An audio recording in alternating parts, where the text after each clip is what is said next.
Hi, everybody. Welcome to actNOW. I'm Julianna Forlano. So how are you doing today on the day Russia has invaded the Ukraine?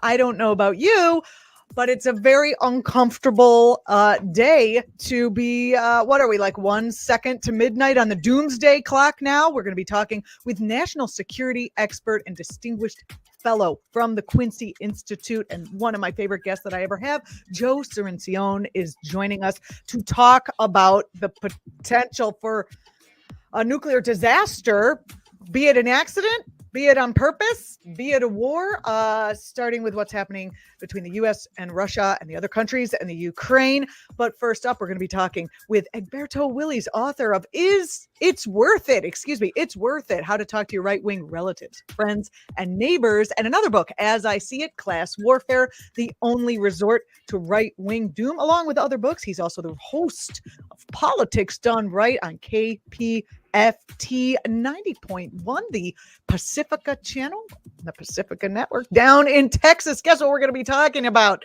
So many headlines coming out of Texas, all that. So strap in, get ready, get your popcorn, get ready to type your angry responses or your shouts of support into our chat boxes, share, etc. It's all coming at you right now.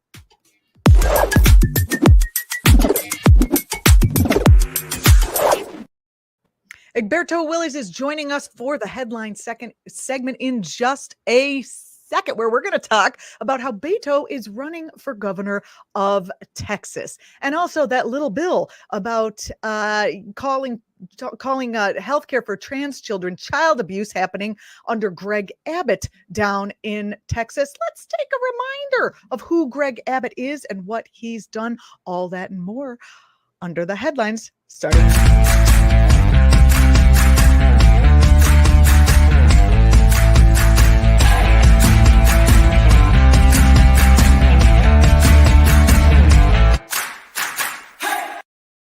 Egberto, welcome to the program.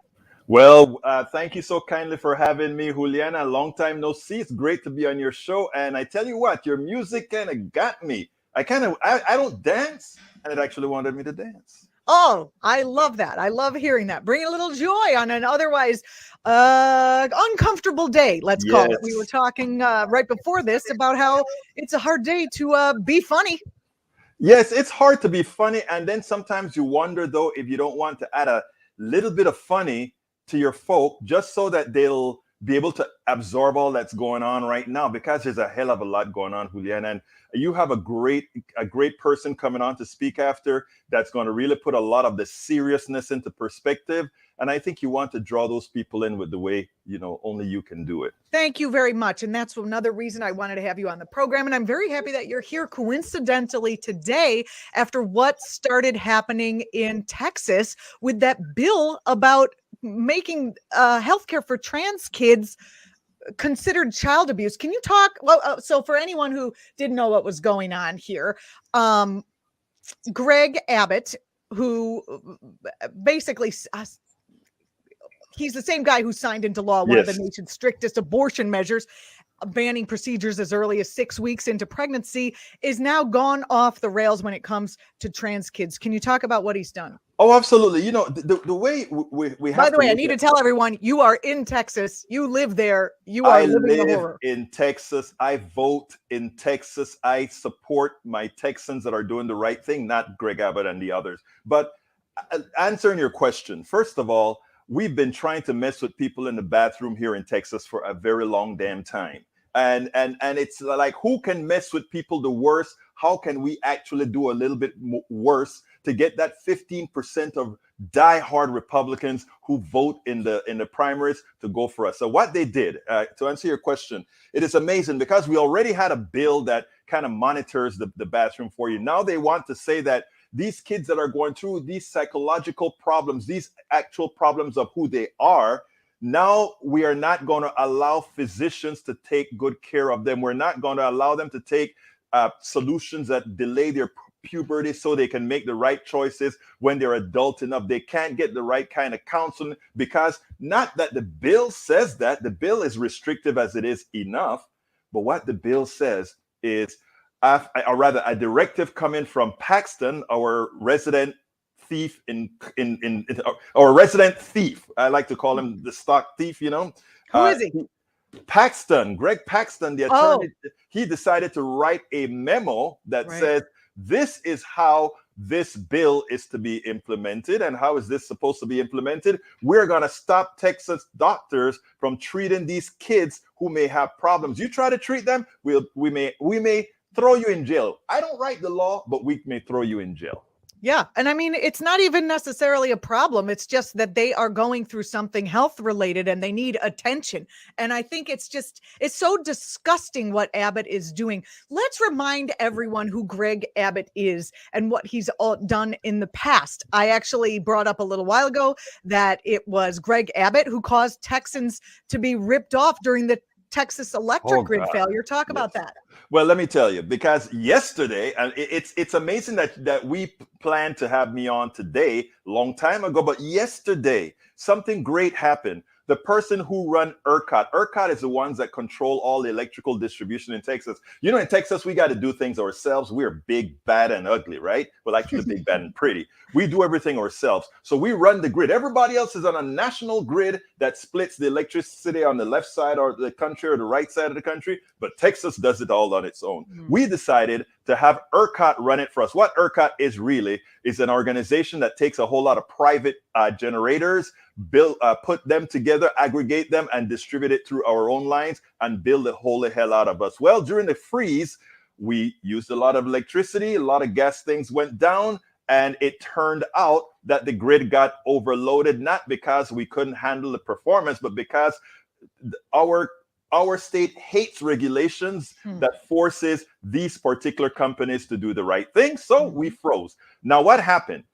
On the day that we started to recover, we decided that even though we have recovered, we are going to allow this company to continue to pilfer Texans by charging them up to $1.9 billion over those 2 days that they should not have been charged, that what the market bears in the amount of electricity generated.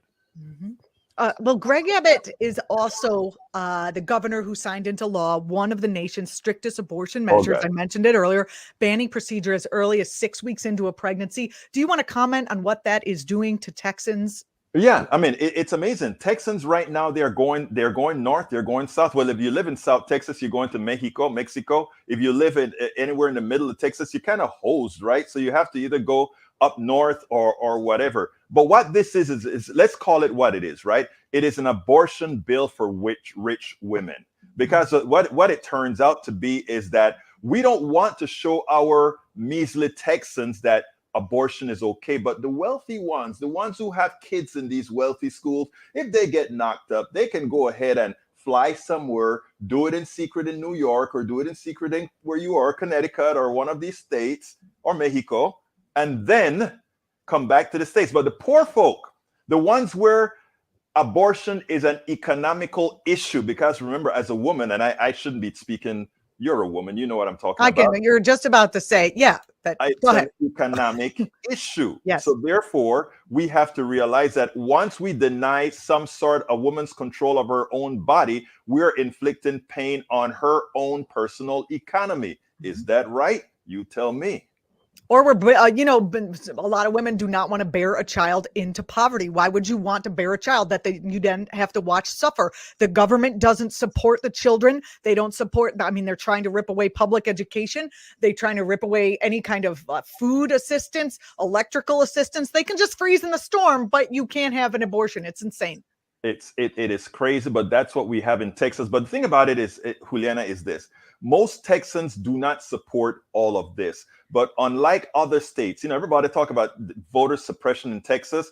First of all, voter suppression is real because they make it difficult. They don't do it in the olden days that we did with Jim Crow or anything. They just make it difficult. I'm here in DC for a while, taking care of my daughter who had a stroke. And interestingly, we registered to vote. Both of us did.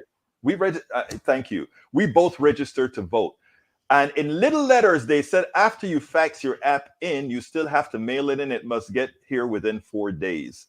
So an experienced voter like myself, trying to vote. They make it difficult. They make it difficult that if you have a Texas school ID, you can't use that as an ID. But if you have a gun permit, you can do it. Well, get your gun permit. Right, but it's funny because most ridiculous. Progressives, a lot of them won't spend the time on gun permits, but we do know conservatives love their guns. So that's another way of making sure that you have a certain type of people voting. Fascinating. It's like death by 1,000 cuts. That's so interesting. I didn't know that. Thanks for bringing that to light. That's a magic word that you just said.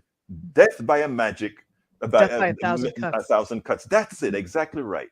Yeah. Well, Egberto, Willies, here's I think Greg Abbott is just positioning himself for a presidential bid. Your thoughts?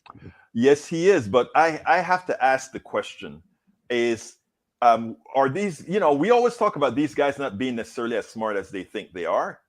The country is not going in that direction as far as these draconian type of laws. I hope to God not.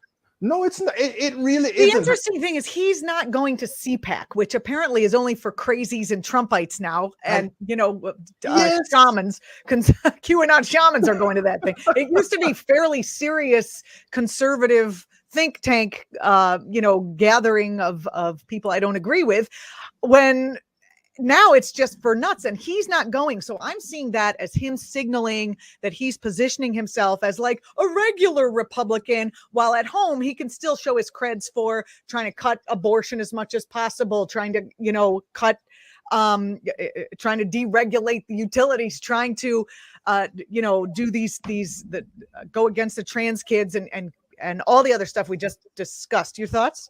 Let me just put it this way, because I'm gonna throw that back at you. That's the importance of your show, right?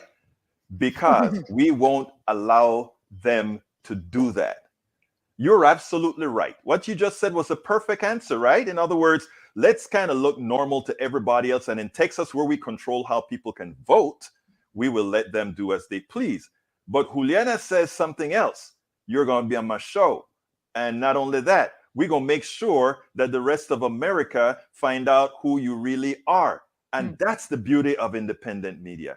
Because whereas others are going to cover things superficially, baby, you're going to get down into the gutter with those guys and say, you're not getting away with that. Well, Egberto, Willies, you're going to have to come back, because we didn't even get to the other part of this story, which is Beto O'Rourke, who is running for governor of the state. A quick thought about that, and then I gotta go. We gotta talk about nuclear war. So stick with us for that. Go ahead. This is a very quick one. 1 minute. Beto O'Rourke is going to do it. Beto O'Rourke has the pedigree, just like Mike Collier, who's the lieutenant governor running. Let me tell you guys something. If we can get through a few hurdles, in his case, guns, in my case, a little else something, we got the state. That'll be amazing.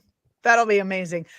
Oh, it's so great to have you on the program. I will get you back here on another serendipitous day. I'll just book it, and then the universe will bring the news together. So it's very important that you be on that day, just like it did today. I appreciate you coming on, Egberto. Thank you so kindly for having me, and great show. And everybody go to Politics Done Right. You can find it on the internets, egbertowillies.com, right? You're a .comer. Yes, egbertowillies.com, but politicsdoneright.com for the show. politicsdoneright.com. Okay, well, that's easier to spell and remember. politicsdoneright.com. Thanks so much. I appreciate you being on. Thank you. You're watching ACT TV. Stay with us.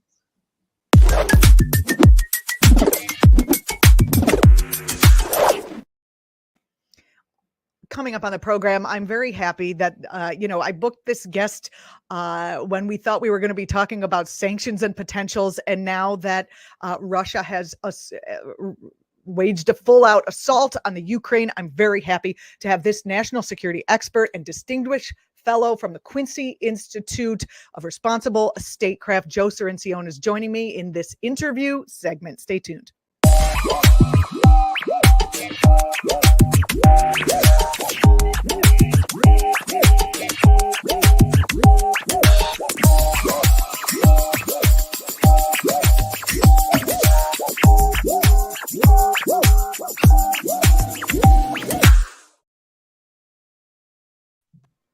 Joe Cirincione, thank you so much for joining me today. My pleasure, Juliana. Thank you very much for having me. Well, we have some very important and serious issues to discuss, given the fact that Russia has started an all-out attack on the Ukraine. You are a national security expert, and your area of expertise is nuclear proliferation, or hopefully non-proliferation, which is what we want. Can you talk about the nuclear aspects of what we're facing here, not only between Russia and Ukraine and the U.S., but as really a world who would be affected by any kind of nuclear disaster there? I would say we have enough to discuss just with U.S. and Russia. If you are frightened by this moment, I would say you're having an appropriate response to this. President Biden just said this was a very dangerous moment for Europe. I would say it's a very dangerous moment for all of us. We have not been this close to a war between two nuclear armed states since the early 80s. Now, the US and Russia are not fighting now. That is true. But Russia has just launched an invasion of a country on the doorsteps of NATO. And in his speech, he threatened much more than that. President Biden was absolutely right in his news conference today. Putin's aims go beyond Ukraine. He's talking about restoring control over all the former Soviet republics, including the Baltic states, which are now members of NATO. And if those countries are indeed threatened, the U.S. has a defense responsibility to come to their aid. And that's just the intentional use of nuclear weapons. There are two set of circumstances that worry me, and I'll go through them quickly, and then we can discuss. One is what happens if Putin starts to lose this war. If he's faced with defeat, that's going to be a defeat not just of a battle, not just of a war, but possibly of his control over Russia, possibly of him personally. It could all come crumbling down. Under those circumstances, he is going to be tempted to use nuclear weapons, and he has about 6,200 of them, to try to stem that defeat. In fact, the Russians have a strategy, a doctrine called escalate to de-escalate, that under a situation where Russian forces were losing, the doctrine goes, they would use a nuclear weapon to demonstrate their seriousness of the situation and cause their adversary to back down. Would Putin use that? If he does, the U.S. response is not going to be to do nothing. U.S. doctrine indicates that we would respond in kind to prevent a foe from achieving escalatory dominance, as they say. And the second, of course, is the danger you're always faced with when a nuclear-armed country is in combat. The fog of war could lead to misunderstandings, miscalculations, a panicked use of a tactical nuclear weapon, which could then quickly escalate out of control. Once one nuclear weapon is used, there is no clear fire break. There's no clear stopping point from further nuclear use. So yes, although I wouldn't say the chances of this are high, they're what we call, it's not a non-zero possibility. It's there. It's closer now than it has been at any time since the 1980s. And that's part of the reason you're starting to see hundreds and thousands of people start to take to the streets, both in Moscow, where they're protesting the war, and in Europe, where crowds are coming out saying, stop this war. We haven't seen this kind of activity in quite a long time. Let's talk about the fact that in the news it's being reported today that Russian forces are going after and around the Chernobyl nuclear disaster site. Have you read anything about that, and can you comment on it? That is one of the strangest things that occurred today. I don't know why Russia is interested in seizing that site. It is a radioactive wasteland. It is fenced off from the rest of Ukraine. Remember, when that disaster happened, and if anybody saw the HBO special, this was a terrifying moment in Soviet history. When that happened, it was controlled by the Soviet Union. Well, since the breakup of the Soviet Union in 1991, it's under the control of Ukraine. But it is a radioactive wasteland. Nobody's permitted within tens of miles of the site. The site itself is sealed with a concrete sarcophagus because we didn't know what to do with the waste. This was a nuclear meltdown that couldn't be controlled. There was no way to take it out, to sort of clean it up. It was just sealed. But for some reason, Putin's forces have seized it. It's unclear why. I mean, people are concerned about nuclear arms and nuclear war, but my understanding is the Ukraine is home to several nuclear reactors, and to me, it just seems like if Putin is going after Chernobyl, if he opens up the cement dome or whatever you just called it, that could be just as damaging as launching a strike. No, but it is damaging. I mean, what if he launches a strike into one of the nuclear reactors? This is not good. Oh, okay. Then you might. Well, that. I mean, if you intentionally sabotage a nuclear reactor one way or the other, that could lead to an enormous emission of radiation. That would be extremely dangerous. Yes. It still pales in comparison to a nuclear explosion, which radiation release is one of the byproducts of the explosion, the blast, the heat, the fire. So okay, thank you. That somehow makes me feel better, even though it's still horrible. Joe, talk about the fact that 18 days after former President Donald Trump lost the election, he and Mike Pompeo withdrew from the Open Skies Treaty. Can you talk about, I mean, there was a letter that showed that both Trump and Pompeo knew withdrawing from this treaty would only benefit Russia and would allow Putin to invade the Ukraine. It does suggest that this has been a long-term plan with some complicity from our own former leaders. You know, this is a very interesting point, Juliana. We want to go look back at what Trump did in those 4 years and the number of agreements he withdrew from that benefited Russia more than we did. There was the INF treaty, the treaty that Reagan and Gorbachev negotiated, banning intermediate range nuclear forces in Europe. Russia was cheating on it, which is true, but instead of enforcing it, Trump tore it up, pulled out. And that has allowed Russia to start developing longer range missile systems that now factor into this. He's talking about moving some of these weapon systems into European Russia, which could threaten the European countries. And the second is this Open Skies Agreement. This was an Eisenhower idea, and it basically allowed airplanes from the participating countries, there are about 30 members of this pact, including most of our European allies, allowed them to fly over Russia and for Russia to fly over Europe to observe military deployments for exactly the reasons we're just experiencing now, to avoid misunderstanding, to see what the other side was up to. Trump pulled out of it. He called it an obsolete force. We would like to have that now. We have satellites. The U.S. has satellites that can compensate for much of that surveillance capability, but a lot of our allies don't. They greatly benefited from the intelligence. It certainly allowed Putin to mask his intentions for longer than he otherwise could have.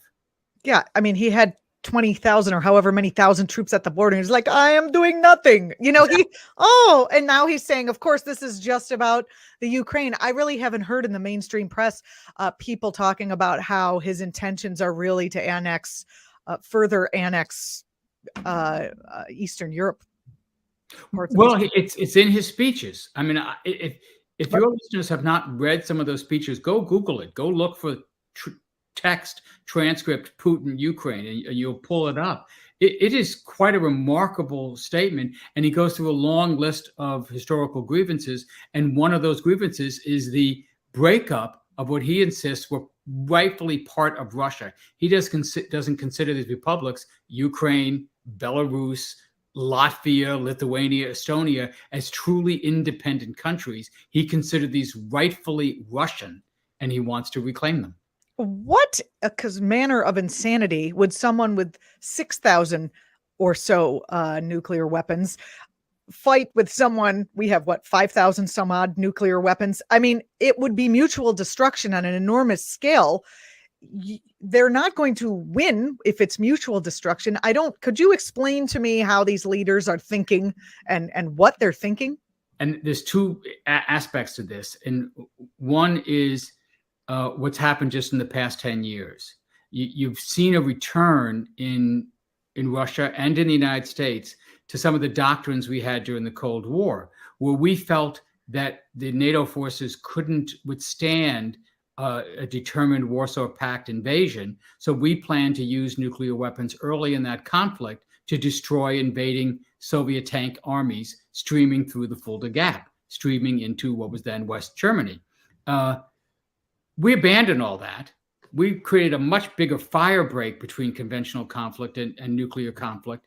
And that has been erased over the last 10 years because this theory of integrated deterrence, and if President Biden issues his nuclear posture review in the next couple of weeks, you'll see that term, integrated deterrence. And what it means is developing a continuity between use of conventional force, cyber weapons, and nuclear weapons. These are all designed to enhance deterrence, as the theory goes, so that the foe will know that there's no advantage in defeating your conventional weapons because these other weapons are standing ready to back them up.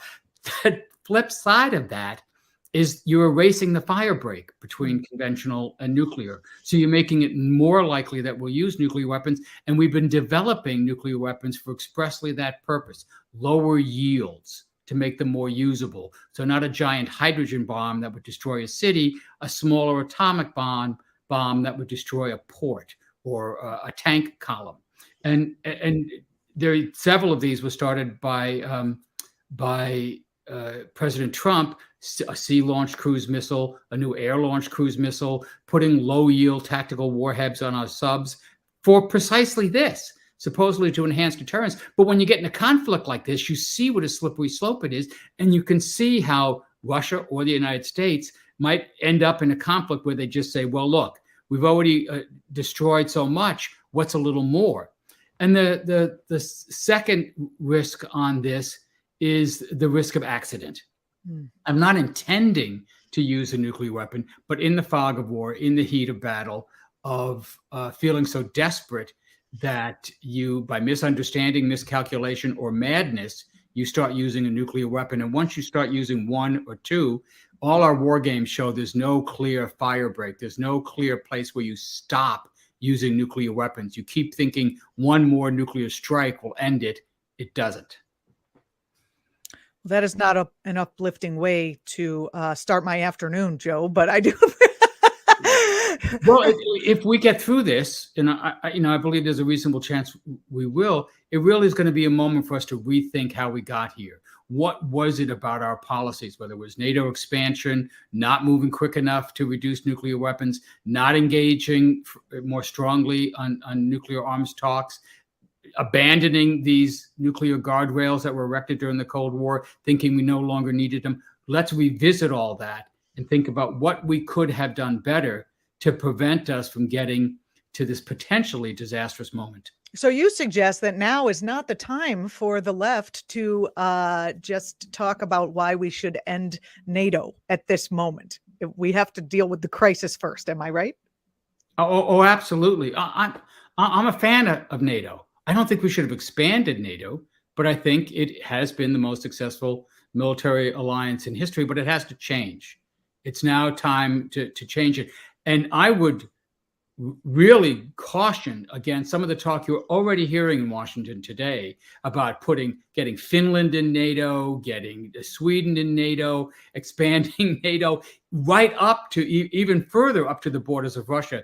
If you thought the NATO expansion of the 1990s incited nationalist paranoia in Russia, imagine what that would do. That's where you got to rethink this and whether it's better to expand and strengthen the European Union, a non-military alliance, rather than one that exists solely for the purpose of military force against Russia at this point. You've been following this and in the trenches with this for years and years and years. Can you give us an idea of what you think President Biden's best moves would be at this point? And is he doing those? I think Biden is handling this as well as anyone can handle this. This is a very smart response. Number one, preserve unity. Everything he's doing, he is consulting closely with our allies. Keep everybody together. That is our biggest asset against Russia. What's Russia's alliance? Belarus. That's it. What about China? I thought he was not an alliance, but a partnership. But even China, if you read their statements, they are staying away from this. They're not advocating this. They're not secretly backing this. This is not in their interest to provoke a war with Europe. That's not in their economic, strategic, any kind of interest. They'd like to calm things down. So number one, unity. Number two, he really has a quite capable national security team from Secretary Biden, Blinken, Jake Sullivan. They're handling this very smoothly, very few leaks. Look at how cleverly he released U.S. intelligence on Putin's moves. Things that some people, including the Ukrainians, thought was hysterical last week. Spot on. He's letting Putin know, we're inside you. We know you've issued the order. We understand what's going on. Don't think you can surprise us or outflank us with some clever, chess-like move. Very clever. And then today, he's releasing more sanctions. Not everything. He's still holding something in reserve. I think that's smart, but really hard-hitting sanctions, again, unified with our European allies and our close partners around the world. We should be thankful that we got Joe Biden there, certainly compared to our last president who's been praising Putin. Donald Trump's been out there praising Putin's smart move to invade Ukraine, and a big part of the Republican Party and the Republican media personalities are going along with him. Biden is holding the course, standing firm, keeping everybody united. Smart moves, smartly done. Oh, gosh. Well, you're actually making me feel better. I mean, for as much as you could. And by the way, and he's also drawn a clear red line that some in Washington don't like. We are not going to put U.S. troops into Ukraine. We're not going to do it. And Washington, man, the first reaction to something like this is more military. We have to go tougher, stronger. That's their very first reaction. And you're going to hear a lot of that over the next week or so. Biden's not in that camp. No, and the last thing the Joint Chiefs want is to have U.S. forces fighting Russian forces. You want to get close to World War III? That's how you do it. There's a reason we haven't done that in 77 years.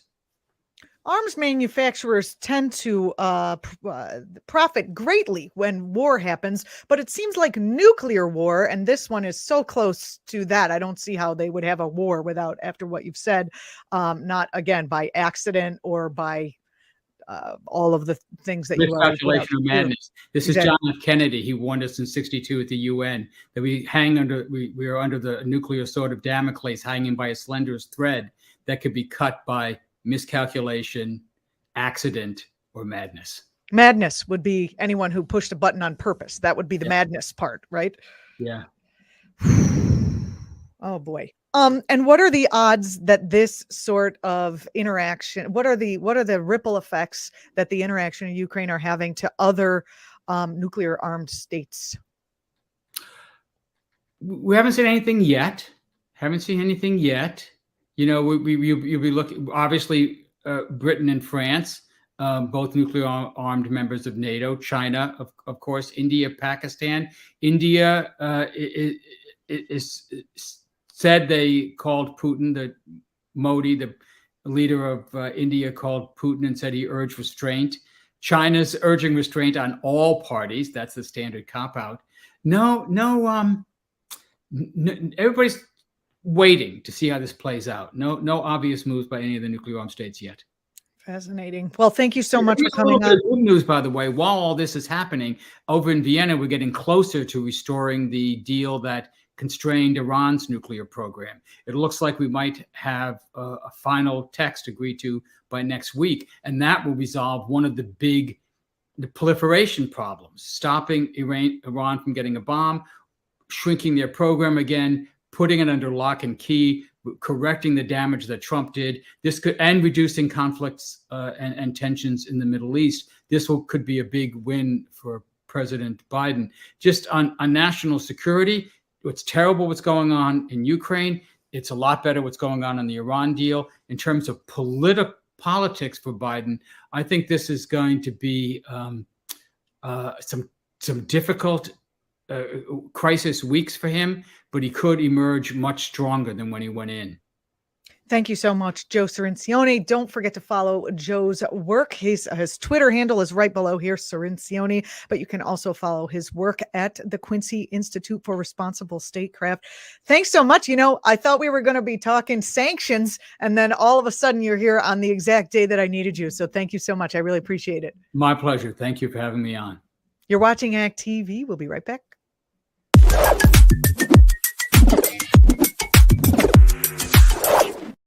All right. What did you think? I kind of feel a little bit better. Kind of. I also, the surprising part for me was the idea that we have all these little nukes now. It's not just it's not your grandfather's nukes anymore, where they drop one big bomb on one big city and the whole thing explodes. Although I'm sure they still have that too. It's just more terrifying. I don't know how I feel about that. We'll think about it, and we're gonna continue to cover this issue. Obviously, what else do you need to know? Next week we have some elected officials who they're running for progressive elected office. One is a scientist. Wouldn't it be nice to have a scientist actually in office? I think that would be wonderful. Hey, I'm Julianna Forlano. Follow me on Twitter, follow actTV across platforms. And John Carlo, do we have the commercial that I recorded for what we're doing on actTV? I can see you can give me a thumbs up or thumbs down. We do? All right, let's play this commercial. It's time for a commercial break.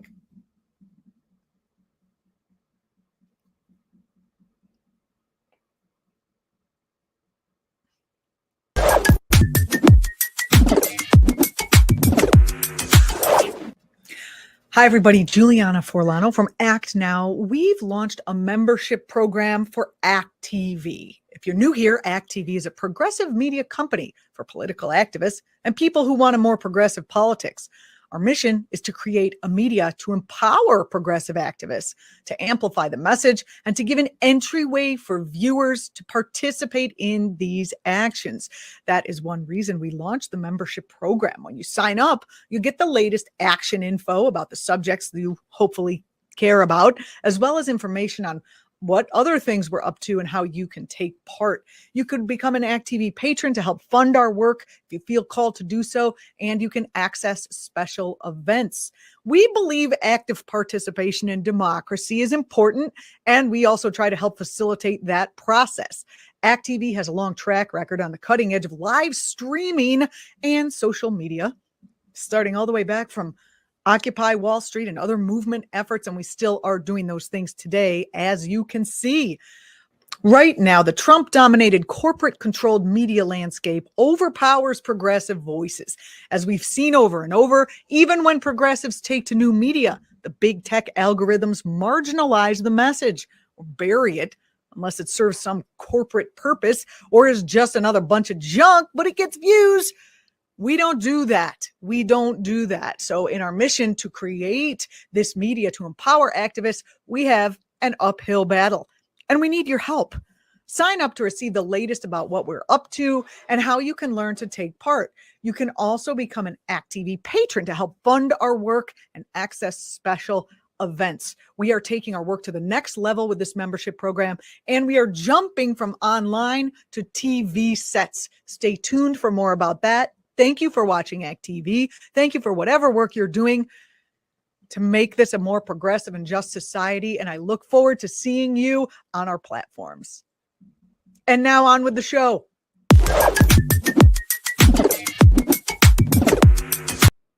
Is that what I look like? I think it is. I watched my own commercial. That was kind of fun. Anyway, now off with the show because we're done. I will see you Tuesday, 2 p.m. right here on actTV. Thanks for watching.